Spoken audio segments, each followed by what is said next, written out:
Saudara sekalian, untuk memahami betul Injil Markus ini tidak mudah.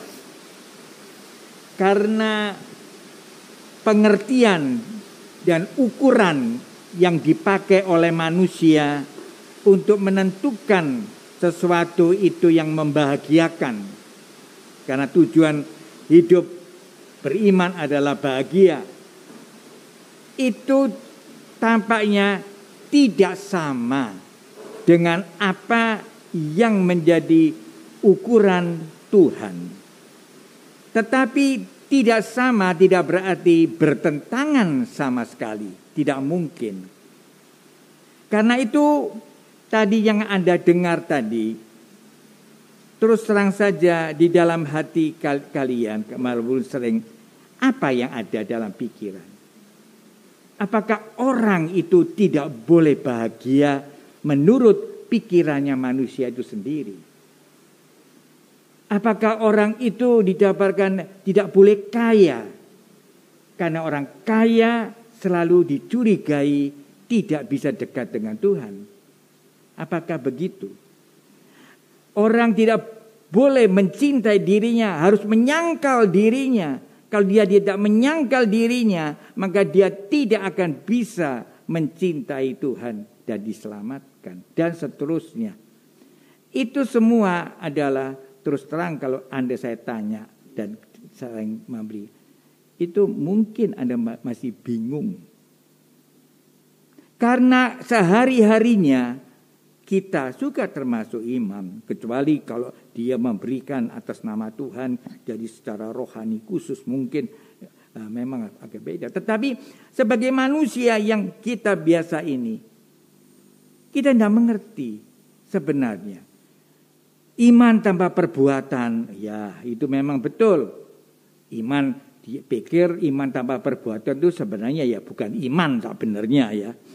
Nah, itu hanya kata-kata. Aku percaya kepada Tuhan. Itu belum tentu iman itu. Itu hanya kata-kata. Aku berdoa. Sekalipun berdoa, belum tentu kamu berdoa sungguh-sungguh. Pikiranmu lari kemana. Dan kamu punya perasaan benci dengan orang lain. Nah, tetapi orang tidak bisa menilai begitu. Menjadi munafik nanti. Makanya jangan sekali-sekali menyalahkan dan melihat orang lain, melihat dirinya sendiri. Jadi iman itu tentu harus diwujudkan. Kan mestinya begitu. Tapi memang di dalam kitab suci seolah dipisahkan. Karena manusia seringkali berbuat sesuatu bukan karena iman. Mungkin karena ingin terkenal. Mungkin karena sombong. Dan banyak alasan-alasan lain. Sehingga itu bukan bersumber pada iman dalam arti itu. Karena itu sekali lagi saya mengatakan. Sebenarnya saya pada khotbah tidak bisa memberikan panjang lebar. Tapi inilah yang artinya kesempurnaan yang diminta oleh Tuhan dalam Injil itu. Hendaknya kamu sempurna seperti Bapamu di surga. Sempurna dalam arti apa? Kasih yang sesungguhnya. Nah, kalau tahu bagaimana kasih sesungguhnya, maka apa yang dikatakan Tuhan di dalam Injil tadi, itulah kalau menjalankannya ini, maka inilah sempurna. Kamu sudah berbuat baik, kamu sudah berbuat sesuatu menolong orang lain, kamu sudah melakukan apa yang tidak jahat misalnya. Baik, tapi selalu Tuhan mengatakan hendaknya sempurna. Jadi kebaikan yang kamu lakukan itu belum sempurna dalam arti betulkah itu merupakan ungkapan kasih Tuhan dan kasih kamu. Tapi kalau kita telusuri, mengapa orang tadi harus menyangkal diri? Orang itu siapa yang menyelamatkan nyawanya akan kehilangan nyawanya dan seterusnya. Kalau di dalam prakteknya, kalau kita jujur, kesempurnaan itu tidak bertentangan dengan kebaikan yang kamu lakukan. tapi tetap tidak sempurna. Seperti di dalam Injil, kasihilah musuhmu. Apa yang dikatakan Tuhan? Kalau kamu berbuat baik kepada orang yang berbuat baik kepadamu,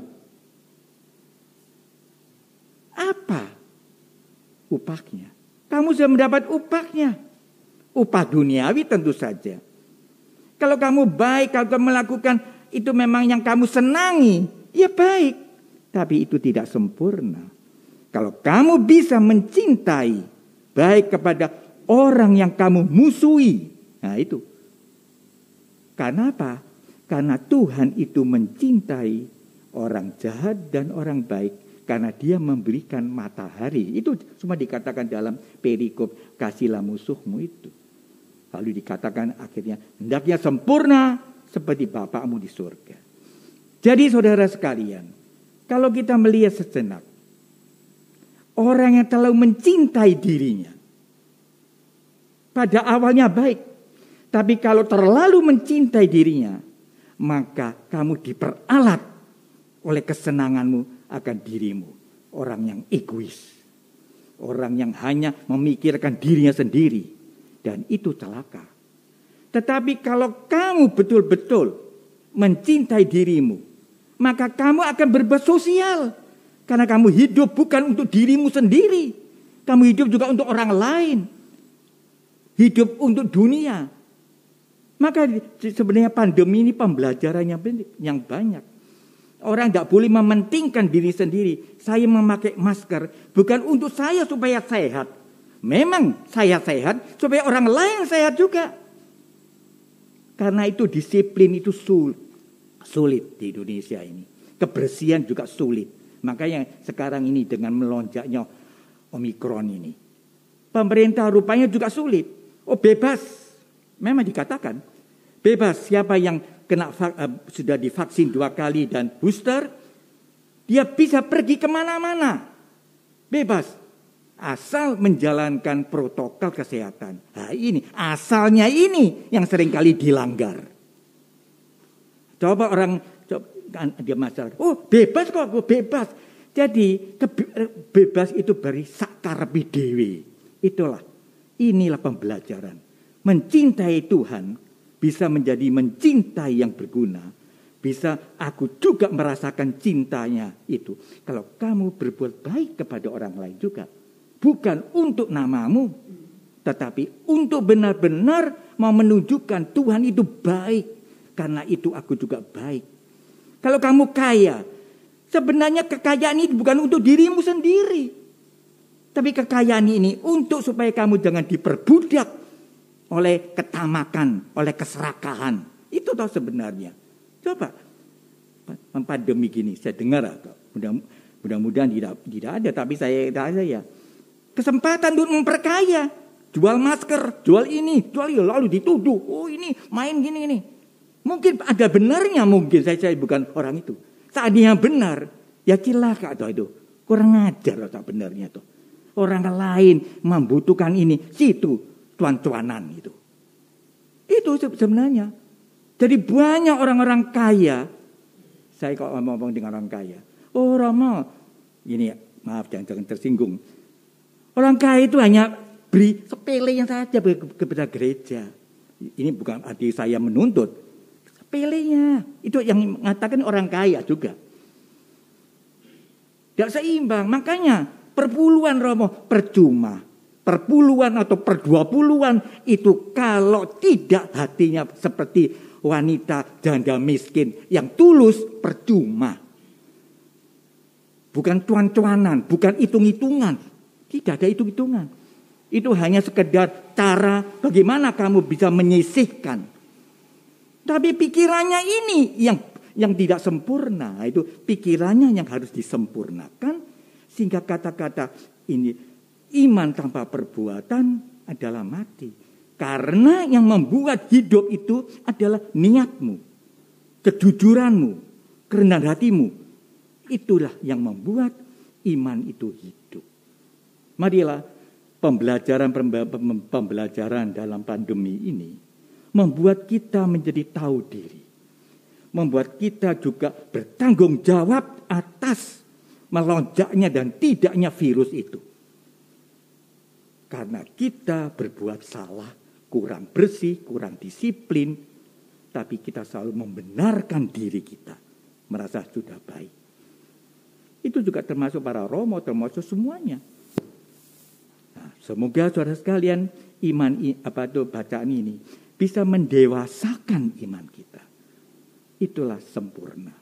Jadi kesempurnaan itu bukan kata-kata yang muluk-muluk. Sempurna itu harus membuat tantangan kita untuk lebih baik, dan juga jangan takut salah. Tuhan itu baik kepada orang-orang jahat, orang-orang yang berdosa. Coba baca Injil. Tapi dia tidak berteman dengan orang Farisi yang sok baik, sok suci. Tetapi dia baik kepada orang. Memang de facto dia adalah pelacur. Tapi dalam perjalanan pertobatannya itu, dia makin mencintai Tuhan karena dia diampuni, merasakan kebaikannya. Jadi ini penilaian kita seringkali harus disempurnakan. Juga penilaian kita. Semoga saudara sekalian, walaupun yang datang ini sedikit, tetapi supaya semuanya ini mengambil andil untuk menjadi dewasa dalam menghidupi iman. Jangan takut dengan Omikron itu, karena sudah diberitahu semua tidak akan mengulangi itu, tetapi stres, ketakutan itulah yang membuat imunitas kita rendah. Akhirnya kita mati sendiri, bukan karena Omikron, tapi karena kita kurang percaya, kurang dekat dengan Tuhan, sehingga hidup kita ini hidup yang merana. Itu jangan sampai demikian, tapi hidup kita penuh kasih. Marilah dengan pokok iman ini, marilah kita akan merayakan Ekaristi Kudus dan menyembah Sakramen Maha Kudus.